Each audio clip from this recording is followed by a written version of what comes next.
السلام علیکم ورحمۃ اللہ۔ سندھ میں جو اغوانیوں اور پشتون بھائیوں کا کاروبار تباہ کیے جا رہے ہیں، ہوٹلوں پہ دھاوے بولے جا رہے ہیں، اور یہ کام پیپلز پارٹی کی ناک کے نیچے ہو رہا ہے۔ یہ کام ان کی حکومت کے سرکار کے نام کے نیچے ہو رہا ہے کہ غنڈوں کو آزاد چھوڑا ہوا ہے۔ سوال یہ پیدا ہوتا ہے کہ پاکستان کسی کے باپ کی جاگیر نہیں ہے، ہر بندے کو یہاں پر رہنے کا پورا حق ہے۔ جو لوگ ہجرت کر کے اپنی جان، مال، عزت، آبرو، تن، من، دھن قربان کر کے ہندوستان سے پاکستان آئے، وہ مہاجر نہیں ہیں، وہ ہم سے بڑے پاکستانی ہیں۔ چاہے بہاری ہو، امرتسر سے آیا ہو، جوناگڑھ سے آیا ہو، آسام سے آیا ہو، یا بنگال سے آئے ہوں، وہ اس ملک سے عشق اور محبت کے رشتے میں یہاں آئے تھے، اپنی جائیدادیں سب کو چھوڑ کے۔ اور اس کے بعد جو لوگ یہاں پر آ کے اپنی روزی روٹی کے لیے، ہمارے پشتون بھائی کراچی آئے یا سندھ کے دوسرے علاقوں میں آئے، وہ صرف وہاں نہیں ہیں، وہ پنجاب میں بھی ہیں، بلوچستان میں بھی ہیں، کشمیر میں بھی ہیں، بلتستان میں بھی ہیں۔ تو یہ اگر تصور کیا جائے کہ جناب ان کے آنے سے ہمارے کاروبار خراب ہو گئے، تو کون سا کاروبار خراب ہو گیا؟ کس کا کاروبار خراب ہو گیا؟ وہ اپنی مزدوری کر کے پیسے کماتا ہے، اپنے حق حلال کی کمائی کماتا ہے۔ اللہ تعالیٰ نے حضرت موسیٰ علیہ السلام سے کہا تھا کہ اس پتھر کو عصا مارو، جو ان کے پاس سٹک ہوتی تھی عصا، وہ مارا تو پتھر ٹوٹا، ایک اور چھوٹا پتھر نکلا، اسے بھی مارو، ایک اور چھوٹا پتھر نکلا، اسے بھی مارو، کرتے کرتے ایک چھوٹا سا کنکر نکل آیا، کہا موسیٰ اسے بھی مارو، تو دیکھتے ہیں تو اس کے اندر سے کیڑا نکلتا ہے، کہا کہ موسیٰ اس کو غور سے دیکھو، تو کیڑے کے منہ میں پتا موجود تھا۔ سمجھ آئی؟ اللہ تعالیٰ پتھر میں موجود کیڑے کو بھی رزق دیتا ہے، تمہیں اس نے اشرف المخلوقات بنایا ہے۔ اس بیس پہ کبھی نہ لڑو کہ جناب فلانا آ کے ادھر کاروبار شروع کر گیا تو میرے کاروبار ختم ہو گیا۔ تم کام نہیں کرو گے تو گھر بیٹھ کے تو کسی کو پیسہ نہیں آئے گا بھائی جان۔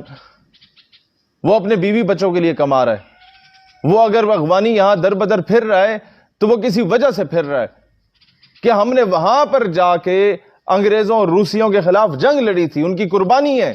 صرف افغانستان کے لیے قربانی نہیں ہے، پاکستان کے لیے بھی قربانی ہے۔ ہر بندہ اس قربانی کو شاید نہیں سمجھ سکتا۔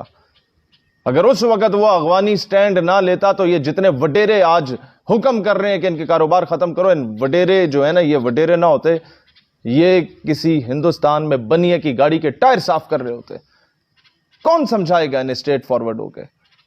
کون بات کرے گا ان کے سامنے کہ جناب یہ Pakistan, this was not made for Sindhis, Baluchis, Punjabis and Pathans, it was made for Muslims. اور ہاں، اقلیتوں کو ان کے رائٹس یہاں ملنے چاہیے، بالکل ملتے ہیں، سب سے زیادہ ملتے ہیں۔ تو یہ کسی بھی خطے سے آیا مسلمان یہاں پر بس رہا ہے تو وہ ہمارا پاکستانی ہے۔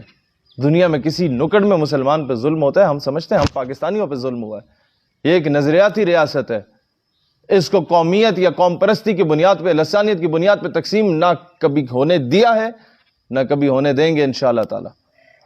تو یہ فراڈ ختم کیا جائے۔ یہ وہی پٹھان ہے جن لوگوں نے آزاد کشمیر آزاد کروا کے دیا تھا جب جنرل گریسی نے انکار کر دیا تھا فوجیں بھیجنے سے۔ وہی پٹھان ہے جنہوں نے نیٹو جیسی سپر پاورز کو روند کے پھینکا تھا۔ یہی تو سازش کی جاتی ہے کہ پٹھان کو پنجابی سے لڑوا دو، پٹھان کو سندھی سے لڑوا دو، بلوچ کو پنجابی سے لڑوا دو، تاکہ پاکستان کو ڈیوائیڈ کر دیا جائے۔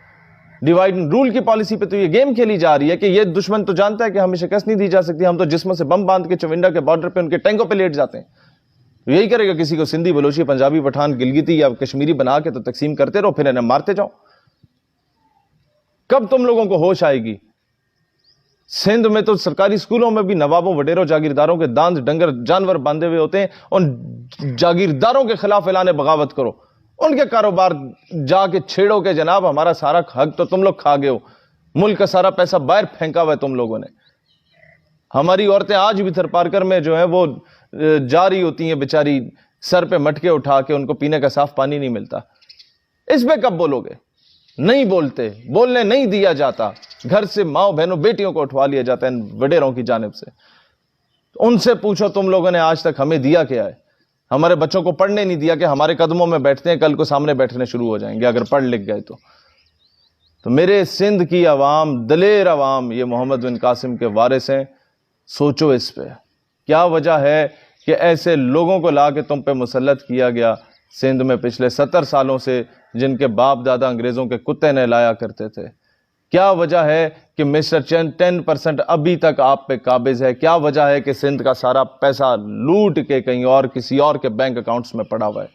پوچھو اپنے الیکٹڈ نمائندوں سے، ان بیچارے مزدوروں سے نہ پوچھو جو ہوٹل لگا رہے ہیں، ریڑھی لگا رہے ہیں، ان کا کیا قصور ہے؟ متحد رہو، پیار سے رہو، اتفاق سے رہو۔ پاکستان ہمیشہ زندہ باد۔